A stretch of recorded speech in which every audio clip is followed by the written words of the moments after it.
But now that I am done talking about Le'Veon Bell, I want to talk about his former head coach, Adam Gase.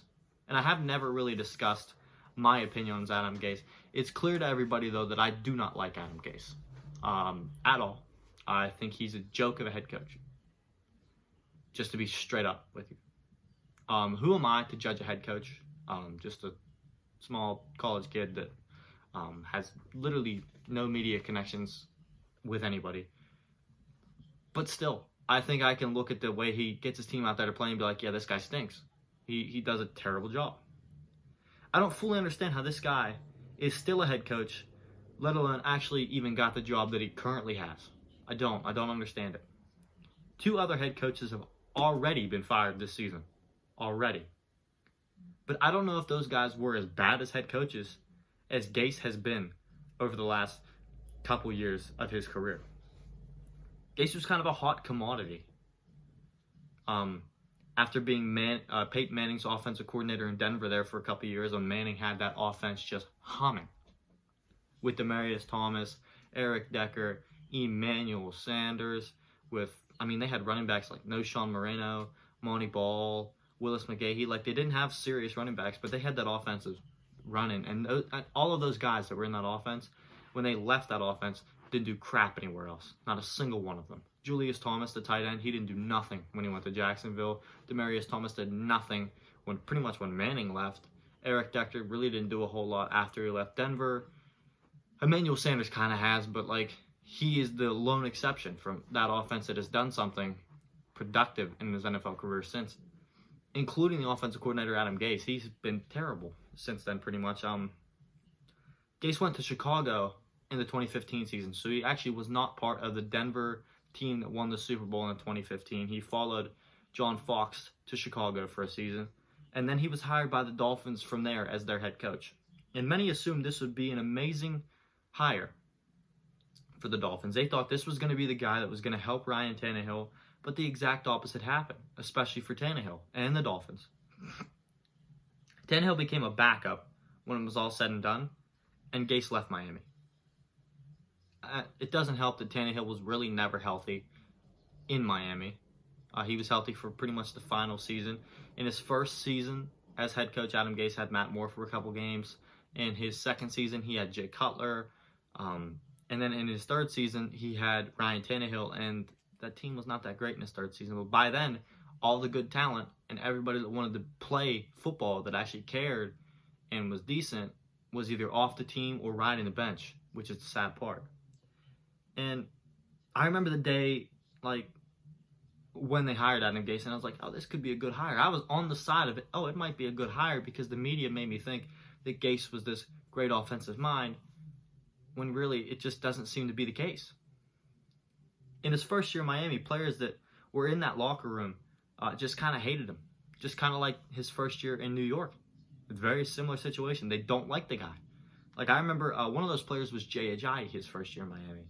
And I remember the day Jay Ajayi was traded because a friend of mine from high school was, he's actually a fan of the Dolphins.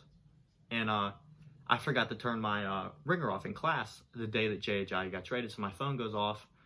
We weren't really doing anything. We were just already finished with class, so we were just sitting there talking.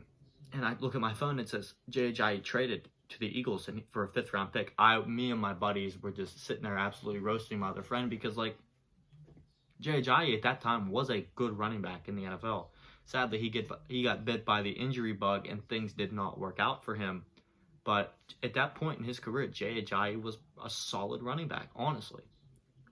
And from that point on, it was just I wasn't sure what Gase was trying to do in Miami. I was confused by the things because after his first year, he ended up moving on from Jarvis Landry. He was the best receiver Miami probably has ever had. But the further he was in Miami, the longer he was there, the more it was Gase just can't blend with guys. And everybody he brought in just didn't blend with him. I mean, there was guys that just could not stand him that he would draft. Nothing seemed to work. But since his first pretty much day in Miami, but when he started there, he had locker room problems. And the Jets being in the Miami Dolphins division, you think they'd see that, but it seems like they didn't, and they fell for a trap because Peyton Manning gave them. Peyton Manning was like, hey, this guy right here, he's pretty good. He helped me get to a point where I could win another Super Bowl, and I'm just like, I just don't know. But it just seems like Gase really does not care at all. He'll get rid of anybody. It does not matter who you are. And there has been players like Le'Veon Bell who just didn't want to play for him. Jamal Adams, he's one of those guys. Devontae Parker did not want to play for him. Devontae Parker, rode the bench, did not get many looks. He was considered a bust. And then last year, he came onto the scene and people were like, man, Devontae Parker, not a bad player. It has to happen to also coincide with when Ryan Tannehill came onto the scene and people were like, man, Ryan Tannehill. Tannehill looked like one of the best quarterbacks in football last year, and he looks very good this year again. So Gase clearly is not an offensive mind and player, quarterback whisperer, offensive guru that we thought he was. The players that didn't want to play for him, that have gone elsewhere, have done very well. Jamal Adams, he's done very well. Robbie Anderson, Leonard Williams, Le'Veon Bell, he's going to do very well in KC. But I just mentioned Robbie Williams, and I have to get this off my mind. Just mentioning Robbie Williams just brings up another great point about how Gase, screws and doesn't do very well with players. Devontae Parker was considered only a deep threat. Now he's considered a perennial number one wide receiver by a team in the NFL. Robbie Anderson was only considered a deep threat. Now he's the Carolina Panthers' number one option. Anderson was only reviewed, as I said, as a deep threat and possibly maybe a number two wide receiver when he left New York. Then he's now in Carolina playing for his former college coach, Matt Rule, and he's become the Panthers' number one wide receiver. He's received already double-digit targets in 3 of his 5 games. 3 of his 5 games, he's received double-digit targets. And he has 500 yards this season. He only has 1 touchdown, but he's already eclipsed 500 yards.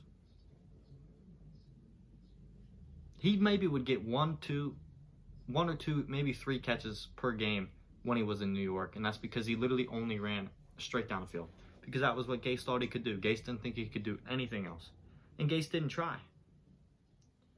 Gase had Robbie Anderson's value so destroyed that he signed an extremely friendly team deal with the Carolina Panthers, especially for the type of production that he's already put onto the field.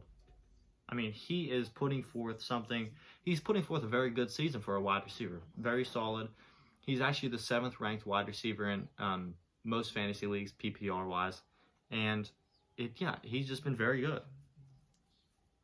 And Tannehill, he's another guy that was under Gase, and he's doing very well. He's starting to look like he's a legit good quarterback in the NFL. And Gase almost ruined his career. He left Miami to go be the backup for Marcus Mariota. That's what he originally left Miami to do. Now he's the starting quarterback for the Tennessee Titans, and Marcus Mariota is the backup quarterback for the Las Vegas Raiders. It's even rumored right now. This is how dumb the Jets are. The Jets decided to move on from one of the better running backs in football still, in my opinion. They decided to stick with Gase, and it's rumored that the Jets are trying to lose, and if they lose, and they end up with the first overall pick, they're going to take Trevor Lawrence over trying to rebuild with Sam Darnold, which means they'll move on from Sam Darnold. Now, would bringing in a younger quarterback and still have all those roster problems fix anything? Not at all. It's not a good idea, but that is what you get with the Jets. I think that if they plan on fully just tanking, that they should build around Sam Darnold. They should attempt to give Sam Darnold weapons. They should attempt to give Sam Darnold a comparable offensive line, a capable offensive line. Try. Sam Darnold is a very, very talented quarterback. Why are you not trying to build around him? What are you doing, Jets? I guess whatever they do is going to strictly hinge upon whatever the next regime decides to do, if they have a next regime. If Joe Douglas and Adam Gase get fired, which I'm assuming they should, because they've done a pretty poor job, but they might not. Who knows? It's tough to tell at this point. But the future for the Jets, it doesn't look extremely bright. Not at all. BB Sports Media.